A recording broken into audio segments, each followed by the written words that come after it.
nướng thế thì dùa của em khạc của thế thì là xong đây cũng như phải rong sắp lại cũng cho nó nướng tao đấy ạ có phải là sự sạc ở đó đấy kỳ nó cũng mù là cũng mấy ý này nha thì tao tế lúc nhìn cầu của mà là sự sạc thôi ạ mua tụi này thì sao đi hả đi biết sao mà kia khí tao cũng xia tụi nó hô thì bỏ thôi thầu nó xuống cái thì bỏ thôi cái chơi hàng cái chơi cờ nó cái hàng cái sao mà mình cởi chụp nhớ được yêu đồ rồi nên sao đi có xia mà nó chỉ vì cái nó không chịu quá rồi nó không là uống vô lên mới sao sẽ xong rồi nó chỉ ba cái sao mà uống nó khí nó xia đâu kìa giờ nên là cởi xia thằng nó mà thì cũng thấy là khí nó xia thì lỏng luôn thì cũng là sự sạch thì thì họ nó có gì cái thì giờ để bài đi thì hàng phong thìบริษัทsẽสมอยลูกบริษัทที่สามารถเขาเป็นมหาสมตาวคนเราคุยจะจบทักยาเราเป็นมหาสมไม่ยกเตะหัวลำบากเราหายนี่นะเตะหัวลำบากเลยยังมัวไล่จนมีกี่โอ้ไล่จิตตาวิหลายเรื่องต่อหายยังอะไรไล่จนลูกบริษัทที่นี่จีสามแต่รู้ว่ามันคงที่เราต้องการที่นี่จีก้าที่เราลงทุนเราหมดเราไปทำไมอยู่ในเดี๋ยวเจ้ากู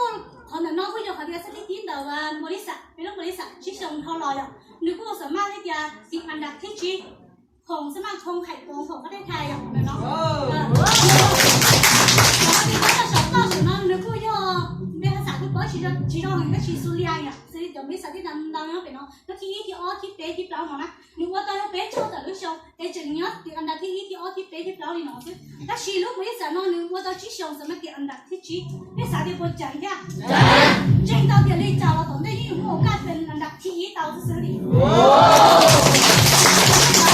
ตอนเดี๋ยวลูกบริษัทเนาะนึกมั่งคงอย่างนี้ที่เราศึกษาที่เดี๋ยวเราว่าที่เที่ยวเจ้ากูตอนที่เดี๋ยวตอนไปโรงงานกูเดี๋ยวงานวายงานวายนายกกูให้โรงงานนี่เดี๋ยวก็โอกาสเราอยู่ถูกแค่นี้เดียวเลื่อนต้นธุรกิจด้วยคนว่าวายยังหน่อยชั้นเฉียงแค่ยูเราฉันก็ได้จิตเจ้ากูตอนไปโรงงานเนาะเขารู้ออสลีหาเป๊ะลีนะเจ้าโรงงานเราก็ให้โรงงานนี่เดียวสามารถไปดูป้าทานซีโอโนภากิจที่เราไปจิตเที่ยทานถ้าหมอสามารถที่จะเรียนเราเชียร์เป๊ะเนาะจากโรงงานเนาะเจ้าของเราผมก็บอกจะเดินเล่นจ้าๆอย่างนี้เดินเล่นให้เดียวจังได้ใช่ป่ะอย่างนี้เดียววันดับจะเชียร์เลยจะก่อนเราได้เชียร์นะจังชาตัวน้องใจเดียวปวดท้อเนี่ยแล้วจังสามารถเดียวเราว่าเขาหรือยังของนอนลาแต่เราเขาหรือเราว่าของน้องไปจันเลยนะทีที่วันเดียวผมคิดรู้เชียร์เดียวเราเกิดที่วันที่ผมใช้ตอนเรียนจะอินทุกอย่างสำเร็จใช่ไหมเดี๋ยวผมที่จะเชียร์ลองจีเขาที่เดียวแต่งงานไปก็เดียวจงบักเนี่ยจงบักคนได้เนาะในบ้านเราก็มุ่งยังแต่เนาะที่ตัดต่อเดียวลูกงานเราอยู่เพื่อเราถอดวันที่นั่งเราอ๋อที่น้องนะเจ้าจนน้องเพื่อเราจะไปจงบักตัวน้อยย้อนเจ้าอย่างเขาลูกช่วยก็ได้นั่งเจ้าเนี่ยถ้าเราก็มุ่งไม่ใช่เนี่ยแต่น้องเขาช่วยก็ได้นั่งเจ้าแต่มีจุดจบเลยแต่ชอบเลยอ่ะเนาะเขาที่เดียวชอบเดียวมูจงจ่าซึน้องหัวเลยเนาะที่เราเฉยทั้งยังปืนเรายังปืนถ้าจะได้ก็อย่าปืนได้ใช่ไหมปืนยังสองนั่นเราได้ใช่ไหมน้อยเลยอยู่มูเกอร์กับอยู่ว่าในหักเลยจะอยู่มูเกอร์กับอยู่ในโจเช่าก็ตัวอ่ะตอนนั้นก็ไม่ได้โจเลยเนาะ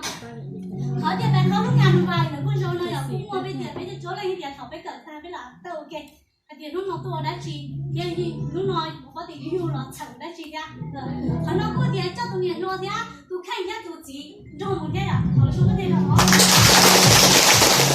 จะได้ก็ตามมูชงอย่างนี้เนาะเขาน้องก็ยังเขาที่เดียวจบเนี่ยตอนจบที่เดียวแล้วตัวตัวประธานกูยังตัวย้อนแต่เนาะตัวประธานย้อนลงแต่น้อยหรอกตัวประธานแต่เนาะไอเดียไทยรู้โอเคอย่างไหนอย่างเงี้ยเที่ยวจนเดี๋ยวชัดแล้วกูตามมูไทยด้วนจบกูว่าหนุ่มเล็กอย่างหนุ่มเล็กกูว่าเนาะยังหนุ่มเล็กที่เดียวรู้งานหนุ่มเล็กกูเฉยๆตามมูไทยด้วนนั่นเองเนี่ยเขาสู้มาปอนยาคนเดียวใช่ไหมวะไม่เฉยๆจะปอนยาคนเดียวใช่ไหมวะถ้าชีกูแค่นั้นนี่ตามมูไทยด้วนกินจนหนุ่มแข่งกันแล้วล่ะแล้วอยู่สาวสามเล็กย้อนโดนเล่นสามเล็กเตียอยู่สามเล็กกูยังมาจีลูกงานที่เดี๋ยวว่าเดี๋ยวงานมันวายอ่ะนั่นที่เดี๋ยวสามเล็กเนี่ยสาวก่อนดูแค่มัวเลยหักที่เดี๋ยวเราจะสามารถมัวแต่เล่นเชียร์เรา保到อยู่นี่ที่เดียวอยู่จุเดี๋ยวอยู่保อยู่แค่เดียวอยู่เราเฉาได้ที่เดียวอยู่จุต่อเดียวแต่ลูกงานวายอ่ะลูกงานวายนั่นเลยลูกที่เดียวจริงยังยอดสัปดาห์นี้เลยตัวมูลอยอยู่จุ保ไม่เล่นซื้อรีบตาตัวเนี่ยตายไม่ใช่เนี่ยตัวให้เราเดียวนึกกูไปลูกงานเราเที่ยวรีบวันนั้นเดียวเดี๋ยวเชียร์เราวันที่เที่ยวนะเดี๋ยว要点那个啥，咱们的店有到的客有都看 khay tiền mùng phải tao lúc ngàn này rồi lúc ngàn nó cái tiền dùng mất cho đâu nét sai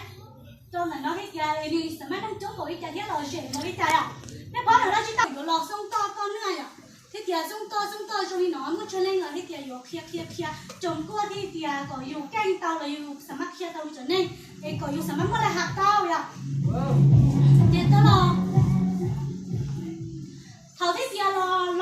lo lại dùng luôn thiên gia khai tia trong này thì nó dùng chiêu phát sạch nè dùng chiêu phát sạch trong đi tại website tao bài cô phát sạch nó tia thầu thì cũng xuất tí lò nhưng cô phóng là cô khai nè nhưng chị phóng này nó cái này dùng to hết kìa chị phóng mày ai cô chị khai này chị tao qua đây cô chị tao ngồi à các chị mà thầu cũng lo lắm cô biết chị phóng này nhá như bây giờ thì chị muốn nghe à tao làm gì hồi nó có gì ít hơn gì có gì ở đó xong mới nhân nhân đó thì chúng nó không nhân chạy thì chả đó xong chứ trống tiền chạy đó thì nếu chúng nó không nhân đó thì mà nó sẽ sản tiền nó có chúng nó lên đó đấy rồi thì có giờ cho cái gì cho nên thuận lấy cái gì nhau không cho nên thuận là thì giờ dùng cho nên thuận trống bảo đi cha á thì dùng mà là hạt thì dùng sản để tránh bảo đi đó chứ đó dùng cho nên thuận trống này dùng sản để với cha nó chỉ muốn làm còn nên thuận cho hàng như đấy sản để biết à giờ lên đây dùng cái này thuận thì có qua chỉ tao chỗ lấy có qua chỉ lại không có cái mấy ấy cái cây lấy có sư qua chỉ tao thế cái chúng nó có nhiều tao mùi rồi có những cái chó là nhiều tao đang có những cái chó cái lên đấy có qua chỉ tao ta chỉ mà chơi hàng thì dùng để chúng nó tao giữ còn nó dùng quá cho nên thì thuận mà đi trả là thuận đó chỉ mang trả thì cái gì đi trả là dùng tao rồi chị cũng có tao hết giờ tao là sự sản cái kia họ mới sản nó này dùng mua làm một cẳng xử lý tiền bé lau chỉ trọng giờ biết nó rất bé lau chỉ trọng giờ hai mua ta đi nè cho nên thì chỉ cần là sản mắc của tao biết không ạ bỏ đi tao rất để cho hàng biết không ạ giờ thì bé mua sát đầu lên sản tiền của tao nha giờ bé dùng mua cẳng chỉ cho hết giờ tôi xôi nhà nên sản tiền bé tao qua nhà mới trả bây giờ cái gì mà họ nói đừng lo bé lau chỉ trọng rất để cho hàng biết không ạ một cái gì tao kể là nó sẽ chỉ cần mũi nó sẽ họ nó sản lên kia sản bỏ tao yêu luôn đây rồi kìa rồi tao này nó biết cho lắm nó chỉ cho lắm nó yêu của lắm nó biết của lắm tức qua nó mấy biết không à nên cái tiền tao lắm mũi nó là tức qua tao nè em khó thì biết nó chỉ cho được cái sản của tao như lòng tao mà nó nhớ chả biết chịu không biết không à nó sẽ tao bài họ là nó như họ chuyển cái sắp đời đi vấn đề thìอยู่họ nó như của những người trở nên cái tiền sản lệ mới trở nên sản lệ trong cái tiền tôi đã đan là nó thì những vấn đề là xử lý thì nói chung là tụi mình tới trong đi tới thì dùng một cái gì chú trợ người ta long đi đường hài thì dùng như sản để tao ý đi đường kia thằng cái gì cũng cần có cái gì thì xíu qua rồi à cái cần có gì xong to cô sản thì xong cho nên gồ nhớ trong lúc đi thằng làm mò kia cái gì luôn nên thôi thằng cái tiền chỉ ta nên gồ cái là cho chí là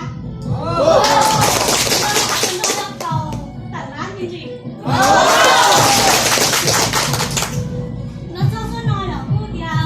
lu hầu hết tiền cũ qua cho siêu đó là giá sản mát tha hay tiền dùng chụp khen cái này thì chồng chúng nó á rồi lấy tàu kia dùng thiết tàu bây giờ mà ta tụi kia cho phèn cái ta là thì dùng nó dùng cho tụi này đó là dùng thiết còn nước tao là hạt tiền tao là hạt thiết tao bây giờ mà nhưng đó của thiết tiền cho này thì của sản này thiết cho này thì rồi là cá trống của đi nó thiết tiền sản này trâu của nó kia họ nói xong cái là cái tao kìa cái tôi cho tôi chủ bên đánh ngon này nọ cho nên kìa nó là nó nát tụi nó cười chụp qua sáng qua hai rồi tụi nó chỉ cười như hông thì chơi đứng đấy tụi nó cũng cười chụp mà ý thì chân ra rồi cái chân ra tụi nó cười chụp mà sao tụi nó chỉ lấy cười hông nữa sống để chỉ phải nung bơ mình chỉ đâu nữa mà một ốc kháng nữa tất cả bơ mình chỉ đâu nữa nói cho nên cởi chiếc xếp cởi cho con cha sáng sáng để tao cho nên chỉ cởi cái sáng để tao biết không ạ? Dạ. Nên chúng ta để chút chút của nhau tao biết không ạ? Dạ. Nếu bây giờ cũng sợ cái gì là nó sao đi nó thế à? Còn các bạn nào dùng mua lúc bị tiền đã cởi. Chàng hay thì chủ yếu tế sẽ tao tiền trở chỉ mua cái thì mua như tao hết, còn nó khó tí chấp lại, không được khó tí ơi thì không thả tụi này hay phốt nhiều nó nói chủ yếu khó tí, nó nói như này sản phẩm này chủ chế cứ khen cậu chủ chế cậu tao hay tí nó nói dù lọt sản ra chỉ là dù loại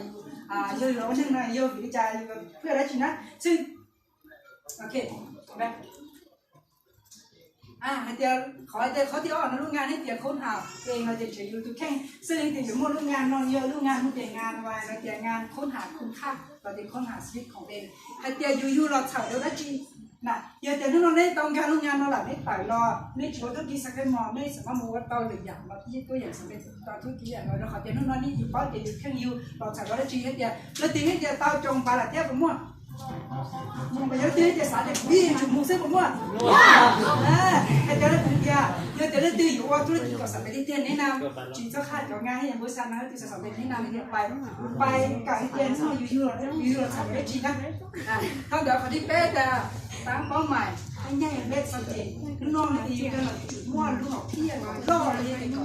นจ้าให้เตียนน้องอยู่รอเที่ยอยู่รออยู่สาวตอนจีได้เมียได้จีนจะก่อนจ้าให้เตีย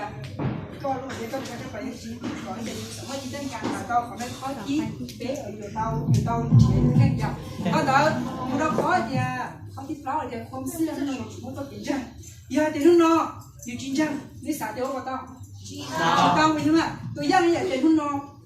ในอยู่ตัวด่างแบบน้องได้ชิ้นได้จริงจังแต่ในอยู่ตัวเราจริงจังได้สารเดียวในตัวชิ้นจังตัวไปใช่ไหมจะตัวนู้นได้สารสำเร็จธุรกิจสักเซมอีนี่จุดจังเขาจะจังเป็นจังในตัวแข่งจังตัวเองอยากเสื้อตัวเองพอยอดเสื้อบริษัทสินค้าแพงกับตลาดลำบกเนี่ยเล่นจังบริษัทจังสินค้าจังแพงกับตลาดจังลำบกบริษัทมั่วให้แต่แพงกับตลาดในโอเตียนตอนเย็นเตียนว่าลำบกเพียแล้วเนี่ยเขาหลุดตัวอย่างมันน้อยอยู่ตีนจังอยู่ด้วยเดี๋ยวเจ้าอยู่แข่งก็เจ้าหลักการว่าเขาหลุดอย่างเขาซื้อเดี๋ยวจะตอนนั้นเดี๋ยวเขาที่เป๊ะเดี๋ยวเสื้อฟ้าอัพไลน์เด็กทีมงานนั่นเนาะเป็นรอเชียร์แต่ในอีเรื่องเขาหลุดเป็นมั่วเขาหลุดเป็นทีมเป็นจ้องวันในเชียร์ใต้อย่างนี้เป็นนะชีมั่วจ่อทีมงานที่จ่อเขาจะได้มั่วจ่ออัพไลน์ไม่สนต้องจะสามารถพร้อมสนับสนุนให้เดี๋ยวว่าเขาหลุดเป็นทีมนะไปเฉยๆก่อนให้เดี๋ยวตอนนี้อย่างก่อนจากนั้นถ้าปลาน้อยอยู่แต่มั่วความเสื้ออะไรเดี๋ยวมั่วอยู่แข่งตัวการทุกการเดี๋ยวมั่วอยู่เชียร์ตัวเดี๋ยวตัวอย่างให้เดี๋ยวสามารถสำเร็จเตาธุรกิจได้อย่างเก่าเนี่ยจิตตาเนี่ยข้อที่จี้โอเคข้อที่จี้เดี๋ยวทำเงื่อนไขความสำเร็จนู่นๆใช่ตัวเดียวใช้ได้ตัวภาษาสำเร็จเนี่ยดีมากอยู่ที่สามอยู่ต้องมั่วในจี้เนี่ยปล้องเงื่อนไขสิ่งนู่นๆนี่ที่สำเร็จมีจุดหักก็ต้องปล้องเงื่อนไขอย่างน้อยอย่างนี้ที่หักที่เตาเดี๋ยวสำเร็จเยอะนะที่เรื่องที่เดี๋ยวนู่นๆอยู่จุดให้เดี๋ยวยอมตัวเย็นนู้นเดี๋ยวยอมตัวกับข้อที่สายตัวไปได้ข้อที่เดี๋ยวจุดลงมือให้เราได้จุดดีเตะว่านู่นได้ตัวกับเล่นกระชื้นได้เพราะเราได้จุดเด็กก็เลยว่าเขาหรือไม่ที่ถูกต้องเนี่ยหรอกเขาเราสายจะโยกกันเต้าเนี่ยไปย่าเต้านั่นแต่ไอ้เดียเขาที่เป้จุดส่งโต้อะไรเดียส่งโต้ความสำเร็จเด็กน้อยอยู่ว่าเต้าอยู่ว่าใจอยู่ที่สำเร็จน้อยจนนึงเราหลักการเราอยู่เจ้าเราใจที่สำเร็จเดียเขาเนี่ยขอให้เขาส่งโต้แต่อยู่แค่เราจนนึงเจ้าเราเขาที่เป้าเด็กอดทนรอคอยความสำเร็จเดียอยู่จุดต่อให้เดียต่อเชื่อเด็กต่อให้เด็กก่อนสำเร็จนะในโมเลกุลเงื่อนไขเปล่าเงื่อนไขเนาะใจน้อยอยู่รอแค่เราที่ธุรกิจสักเป็นมอให้ถึงเรายอมรับเงื่อนไขนี้เพราะอย่างเนาะกูมันได้ให้เดียกูย้อยตัวให้เดียใจตอบเปล่าอย่างเนาะโอเคฉันต้องเดียยืนเนี่ยทำตอบเปล่าเงื่อนไขเนาะฉันต้องเดียทุกท่านต้องมีทำตอบเปล่าอย่างนั้นให้เดียจ้อยหนึ่งแค่คนอย่างนั้นฉันต้องเดียทุกท่านต้องมีจุดสำเร็จจะจ้อยธุรกิจ success more